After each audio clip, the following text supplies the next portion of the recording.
Hey everyone, how you doing? This is Amon Green, Green Bay Packers all-time leading rusher, and you're watching Packers Total Access Live, your daily source for Packer content. Go Pack, go!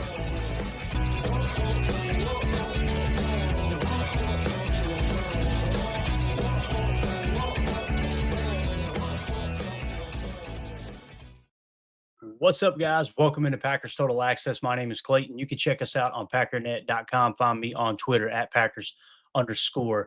A little surprise show for you guys and gals this morning. Everybody probably still asleep. This is pretty early. Had a few minutes here dealing with some rain and obviously getting in town a little late last night. I just want to say thank you to everybody who reached out. Obviously, we didn't do a live stream last night. We had a death in the family, and man, the outpouring was it was humbling of everyone who reached out and sending their condolences and all that. Obviously, anytime anybody loses a family member, it's tough. But man, you guys and gals have been absolutely awesome. So I just want to say thank you for that, and going to try to get caught up on some content. Obviously, we had some stuff happen yesterday, just reacting to some of the national media geared around the Green Bay Packers as hype continues to build with the addition of Micah Parsons. So today we're going to talk about Dan Orlovsky actually picking Jordan Love to win the NFL MVP this year. And I thought that was very, very interesting. You guys know ESPN is usually pretty darn critical of the Green Bay Packers. So we're going to dive into the MVP odds a little bit. Listen, I'm not saying that MVP is important. I'm not saying it's obviously the ultimate goal is to win a championship, right? To win a Super Bowl. However, when you hear your quarterback being consistently mentioned in the MVP race after adding one of the most important defensive pieces since the Reggie White days in Micah Parsons, sky's the limit for this Green Bay Packer team as a whole. So excited to dive into all that. Before we do, if you guys would do that YouTube stuff for me, hit like, hit subscribe. If this is your first time tuning into PTA, welcome. Thank you for making us a part of your morning. Listen, we're not experts here. We're not insiders. We're not media members. We are fans just like you, talking Packers on the daily, doing pregame shows, postgame shows, film analysis, breaking down the tape, all that good stuff. So if you're looking for that type of content, this is the place for you. Make sure you hit subscribe and click that bell icon so you're notified every time we do go live here in the future. So let's dive into it, man. Let's talk a little Dan Orlovsky commenting, making a statement that Jordan Love is his pick for MVP candidate. This was really, really interesting. Let's dive into it. Expectation for Jordan Love this year? I've picked Jordan Love to win MVP this year. Oh, if you so you won't be surprised. No, I that's the MVP pick that I have. I just think Green Bay's absolutely loaded offensively, and if he can stay healthy, the way that Matt LaFleur's kind of figured out how to run that offense with him, they can throw the ball downfield. They can get the completions underneath. You can utilize the screen game. This is an offensive line that's very good. If Matthew Golden is what Matthew Golden is expected to be, this offense can shred you vertically, horizontally, schematically, and just honestly, with the addition of Micah, I would just be like, yo, we're the most aggressive quarterback in football this year. Let me show you the odds, because Joe Fortenbaugh, when he was here on Friday, said the bet to make coming off of the acquisition of Parsons was not the Packers to win the Super Bowl, because the odds on that plummeted, but they're on Jordan Love to win. So there you go. As they said, the best odds are the best bet coming off the Micah Parsons trade, as they had mentioned there. Actually, let me drop this down so you can see this graphic. Really, really interesting here. And again, you can check all this information out over in our Patreon group. We try to put everything together there. I'm going to get back to this graphic. So you see Jordan Love odds to win MVP, odds by ESPN Bet Sportsbook, 14-1, sixth best among all players. Now, you're going to see some other graphics here in this Patreon write-up that we did. Let me kick this over so y'all get a little bit better grab on it. This was the regular season MVP odds earlier were 25-1.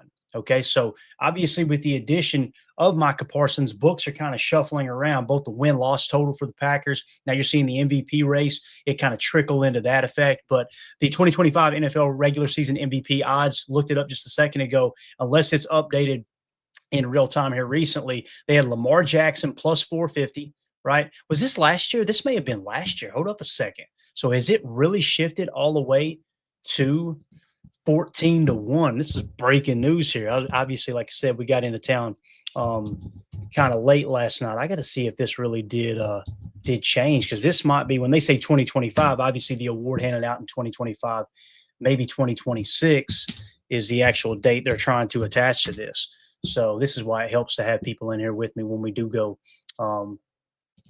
live in real time. But let me know in the chat what you guys think as I'm looking this up. I just want to make sure we're getting the most recent. Yeah, August 15th. I think I've got the most recent number. So this is showing correct here, what we've got on the screen. So I think it was someone else, another media member on ESPN, that had said 14-1. But nonetheless, when you look at it here, they've got Lamar Jackson plus 450, Joe Burrow plus 600, Patrick Mahomes plus 650, Josh Allen plus 650, Jaden Daniels plus 750. And then you're going Jalen Hurts 16-1, Justin Herbert 18-1, and then Jordan Love 25-1. Isn't it amazing how some people across the NFL fandom think that Jordan Love is just a bum? Oh, he's just another guy. Y'all overpaid for it. And when you put on the tape, you see the elite arm talent from time to time, right? It's just about putting it together consistently. The most consistently we've seen it was in the back half of 2023. We're in the last 9 games of the season, guys. There's no hands down. He was the best quarterback in the entire league those last 9 games. And he was on a run in terms of touchdown to interception ratio efficiency that he was actually tracking better numbers than Aaron Rodgers' MVP years, his best MVP year, which is crazy to think about because I think he threw 2 interceptions in the back half of that season. If you put that together for a full season, you're talking about a 4 interception season with over 40 touchdown passes thrown. That's what you're looking for. So you're probably asking yourself, well, Clayton, what happened last year? Why did the numbers seem to dip? Guys, I know some people want to downplay the fact that Jordan Love was hurt. Oh, well, no, was he really hurt? He didn't look hurt. You can see the knee injury take place in week 1. You can see him battle back from the knee injury. You can see him play with a brace. There's literally footage. While we had other fan bases saying he's not hurt, this is just another coping mechanism for the Packer fans, you could see him throwing on the run. And as he drives off his left leg, lets it go, and then puts the weight on his right leg, he literally collapses on the field and lands on his throwing shoulder. Like you've seen that time and time again throughout the season. The knee was an issue. There's no 2 ways about that. So anyone who pretends like, oh, hey, look, the knee injury wasn't an issue for Jordan Love, it didn't play a factor. Then you have him hitting his elbow later in the season on a helmet, I believe it was, and doing a little bit of I don't want to say damage, but affecting the nerve to where he had numbness in his throwing thumb. Like there was a number of different things that came into play. He ended up having the groin injury from wearing the brace on the knee. Whether it was the opposite leg or the same leg makes no difference. You're transferring balance. You're transferring weight into different parts of the body that you're not used to. He ends up tweaking the groin early in the year as well. He was banged up all year long. So when you look at his PFF grades, this is what's crazy. Even though he was battling those injuries throughout the season, I mean, if we go week by week, you're going 64, 69, 44, 72, 72, 74, 68, 73, 63, 77 against Detroit on the road, 83.8, 66, 68, 72, 61. So his grade at the end of the year finished off, if I remember correctly, at a 77.7, right? So you're talking about a quarterback who is his second year starting and had the youngest team in the entire NFL around him, which is going to have that again this year. You also have a receiving core that was, I don't feel comfortable saying they led the league in drops. It depends on which website you look on at the metrics and everything. He was definitely in the top 3 most drops in terms of receivers last year. And you still grade out this well. You still put up gaudy numbers and you still lead your team to an 11-win season. Some people look at it as if the Packers took a step back last year. Because they won 10 games the year before. You win 11 last year.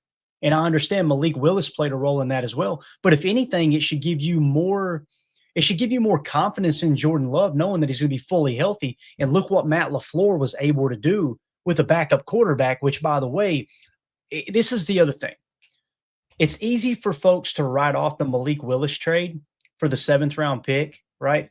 Some people look at that and they say, well, that's just the Titans being stupid. They were willing to give him up for a 7th round pick. And then all of a sudden he becomes this game changer in Green Bay, right? Guys, the reality is there were no other teams, to the best of my knowledge, across the entire league that was willing to give up a 6th round pick for Malik Willis. That's why we were able to get him for a 7th round pick.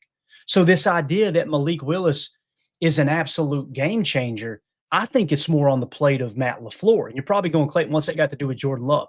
It's got everything to do with Jordan Love because if Matt LaFleur is able to do that with a player that no one else in the league was willing to give up a 6th-round pick for, and then he goes out and does this with Jordan Love, who's banged up all year long and still grades out a 77.7, while the receiving core was in the top 3 in drops, you can see the stars kind of lining with what Dan Orlovsky's saying there on Get Up on ESPN. So when you look at the season grades as a career, obviously in 2021, he only had 70 dropbacks, 36.2, throw it out the window. In 2022, only 21 dropbacks, 78.7, throw it out the window. Let's start in 2023, an 83.0 with an 82.7 passing grade. That's not normal, gang. That was on 633 dropbacks. Last year, he had 456 dropbacks. His offensive grade ends up being a 77.7 with a 76.6 passing grade, while battling the knee injury, while battling the groin injury, while battling the nerve issue in his throwing arm. And again, if anybody's concerned about that, there's no long-term effects to that, what he sustained there with the elbow injury, with the nerve injury, right? It was almost like a funny bone type thing that, to the best of my knowledge, trickled into a couple of weeks because it took that nerve, it took that elbow a little bit of time to heal, and he just played through it. So again, do your own research on that, on whether or not that's a significant injury or not. Nonetheless, you have numbness in your throwing hand, whether it's partial, fully, whatever. Good luck throwing a football and doing it effectively. This guy battled through it. So moving on, the other thing that Dan Orlovsky talked about, and you guys know I disagreed with what Dan said the other day when he was talking about, the Green Bay Packers need to be extra aggressive this year. They need to go out and just be aggressive now that they've got Micah Parsons and this defense is completely stout. I disagreed with that because it's like the last thing you need to be is careless with the football. In my opinion, I think Jordan Love got himself into some tough situations last year because he couldn't be mobile enough.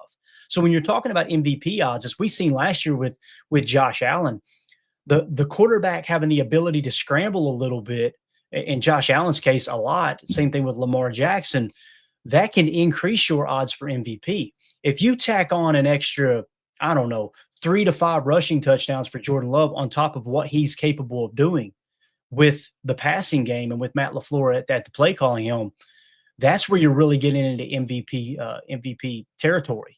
Now I'm not saying that Jordan Love should play like Josh Allen. He's not Josh Allen. Don't take that the wrong way. Josh Allen is a powerful runner, right? But what we seen in 2023 was Jordan Love pull that ball down and be willing to keep the defense honest, right? When he's, with his scrambling ability. He's not going to run the football like Jalen Hurts. He's not going to run the football like Josh Allen. I do see him using his legs more to create secondary windows and more explosive plays down the field, kind of like Pat Mahomes does. And some of the great, even Matt Stafford, when he's healthy, when he's not dealing with the back issues, he's another player that can make a guy miss in the backfield, create the secondary throw. He's done it his entire career. We've seen it in Detroit. He just had a sucky team completely, around him the entire time. So with that being said, that's kind of how I see this offense taking another step. I don't want them to be overly aggressive. And the reason being is because we were already aggressive. I put this tweet out last year. I can't remember what the date was on this tweet. Actually June 28th. So June 28th, earlier this year, Jordan Love led the NFL in completions with 20 plus air yards or more, right? He finished with 24, while Joe Burrow, who was the NFL passing yards leader, only had 20. Here's each one of those throws. You can find that on my X. I don't want to play it on here for copyright purposes, but go check out that video. You can just go to my profile, search Jordan Love led, and it'll probably pop up right off the bat. But you can see all of those throws as well. And again, that's the beautiful thing about NFL Plus, NFL Pro. You can pull this stuff in real time. It's so easy to get to each of these additional statistics analytics here. We got Rob Westerman. Everybody in the chat, thank y'all so much for jumping in. Appreciate you on such short notice. I created the stream 5 minutes ago, 15 minutes ago. I said, you know what? I got a few extra minutes before we get the work day started. Let's get in here and talk a little ball.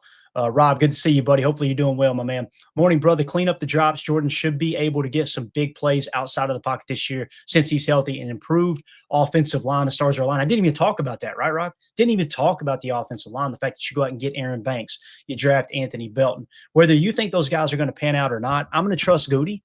And if someone thinks, oh, no, that's a swing and a miss on Aaron Banks, that's a swing and a miss on Belton, hey, I can respect your opinion. You may be right. But the fact that Goody was willing to basically give a 2-year commitment to Aaron Banks on a 4-year deal to say, let's shore up left guard while we kick Elton Jenkins to center. Essentially what you've got, guys, is we are 2 offensive linemen deeper than we were last year from a starting caliber standpoint. Because last year you started off rotating Jordan Morgan and Sean Ryan, if you'll remember, right? The only thing that we lost, and that was at right guard, the only thing we lost was Josh Myers. So you lose Josh Myers and you pick up Aaron Banks and you draft Anthony Belton. Well, if Anthony Belton ain't ready till the second half of the season where he can clean up the penalties we've seen in the preseason, heck, even getting him in the second half of the season, now you're too deep at offensive line from a starting standpoint, and you're in a lot better shape. I think that's a great point there, Rob. I really do, man. So again, I'm excited to see what Jordan does. And the point here was we were already aggressive, guys. Jordan Love, essentially three fewer games, right? He didn't play in 3 games. He didn't start in 2, and he left early because of the groin injury, I believe, in Jacksonville, if my memory's serving me correctly.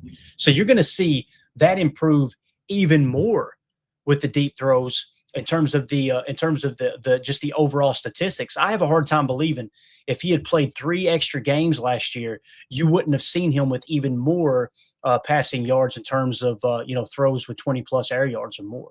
So that my point to what Dan Orlovsky said earlier this week is you don't need to be more aggressive. Keep doing what you're doing. Now you got a healthy quarterback, like Rob said in the chat. Now you got a little bit better offensive line. Now you've got Matthew Golden, right? Listen, Matthew Golden could be a bust. Nobody knows until the real bullets start flying. But what we've seen so far, dude looks legit. And if you guys have seen the depth chart release, he is listed as a starter. Now, if you're one of those folks, like I've been in that camp too, the unofficial depth chart, Matt LaFleur has went on the record and said, I have nothing to do with those depth charts. They don't come to me and go, hey, they may come to him, but he's not going to answer them. So that's kind of projected within the Packers organization of what they think the depth chart is going to be. However, when you go over to our lads and things like that, they have Matthew Golden listed as a starter. So everything we've seen in camp, everything we've seen at rookie mini camp, everything we've seen at OTAs, everything we've seen at training camp, everything we've seen in the preseason, Matthew Golden looks like a dude at Z. So you now have speed at Z while Christian Watson gets healthy. You've got Romeo Doubs working the X with Wicks probably coming off the bench there. You've got Jaden Reed, our leading receiver the last 2 years in both receiving yards and touchdowns, working the F, working the slot with Wicks bleeding into that as well. You'll probably see a little bit of Golden bleed into that too when they want to go with cheat to stack motion within this Matt LaFleur offense. You throw in the fact that Tucker Kraft, there's still people sleeping on Tucker Kraft. Listen, I'm not saying Tucker Kraft is the best tight end in the league. I'm not saying that he's top 5 right now. I'm saying what he put on tape last year, what he did statistically, if he had got the same amount of targets, this is a fact. This isn't my opinion. If Tucker Kraft had got the same amount of targets as Brock Bowers, he would have led the league in receiving yards instead of Brock Bowers. That's a reality. That's if you work out the numbers and give him the same amount of targets that Brock Bowers got. So with that being said, do I want Tucker Kraft to get the same amount of targets as Brock Bowers? Absolutely not. Just like I don't want Matthew Golden to be our number 1 receiver. I want Matt LaFleur to just press in a little bit deeper into the details of what he does with this offense, and that's going to open up things down the field. That's just my personal opinion. So, again, we haven't even talked about Josh Jacobs. Lean on Josh Jacobs. The goal isn't for Jordan Love to win MVP. I don't want anybody to take this the wrong way. The goal isn't for Jordan Love to win MVP.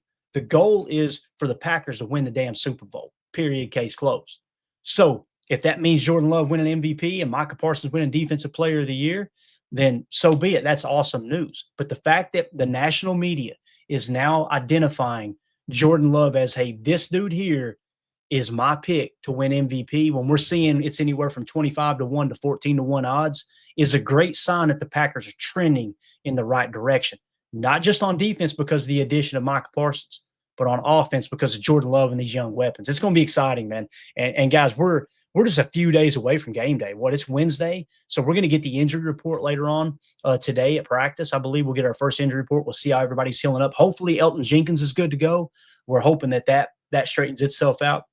If he isn't good to go, though, I'm not overly concerned. Your biggest threat when it comes to the interior defensive line of the Detroit Lions, 2 people.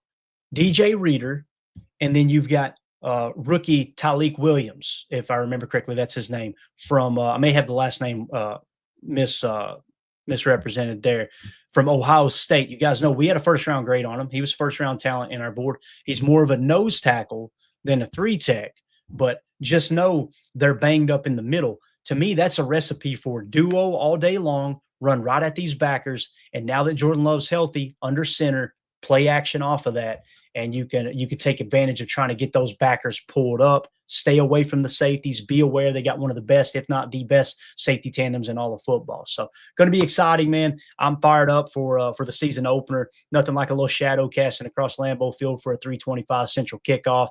You got Jim Nance and Tony Romo on the call, and we're just a few short days away from it. So we'll be giving you guys all the latest information up to date as we go through the week. We'll be back tonight, 6:30 p.m. Central Time for PTA Live. I'm so excited to be back for that. Missed the guys, missed talking balls with the guys. So really, really fired up to hang out with you guys and gals in here this evening. But do me a favor, do that YouTube stuff when we hit like, hit subscribe. If this is your first time tuning in, thank you for hanging out with us this morning. Make sure you click that bell icon so you're notified when we go live in the future.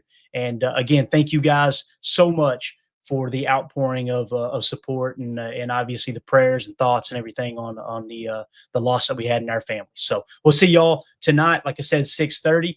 This is PTA. My name's Clayton. Go Pack, go. Here we go. We're out. Bye, guys.